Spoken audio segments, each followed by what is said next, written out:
récemment voté notre plan stratégique qui donne une place importante à l'innovation pédagogique au sein de l'E2C. Notre objectif à travers l'innovation pédagogique est de mieux prendre en compte, de mieux répondre finalement aux besoins de nos apprenants. On constate que les publics changent, que les technologies changent, que globalement l'écosystème dans lequel on évolue change également. Finalement, l'innovation nous sert à être toujours en phase avec les besoins de nos partenaires, de nos parties prenantes, de nos apprenants.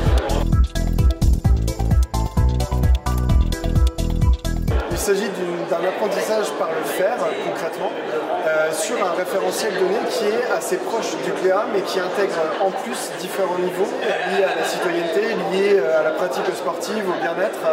Et plutôt que de partir sur des compétences validées ou non validées, on a plutôt envie de valoriser des degrés d'autonomie par rapport à l'utilisation et la mobilisation de ces compétences. Donc c'est concrètement apprentissage par le faire, autonomie, et réflexivité, donc le fait de prendre conscience en fait, de ses compétences, c'est quelque chose qui est important. Prendre conscience pour prendre confiance.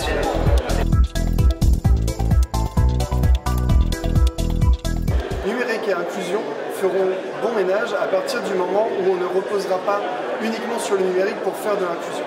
Notre croyance profonde, c'est que le numérique doit être au service de ce qui existe et de ce qui se fait en présentiel, dans une logique de phygital, pour reprendre un terme un peu à la mode.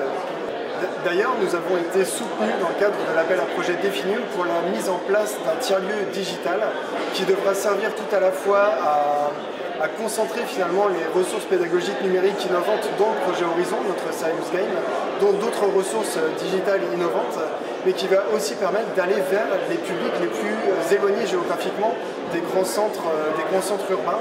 Et puisque ce tiers-lieu digital sera vraiment ouvert à tous et accessible à tous très largement.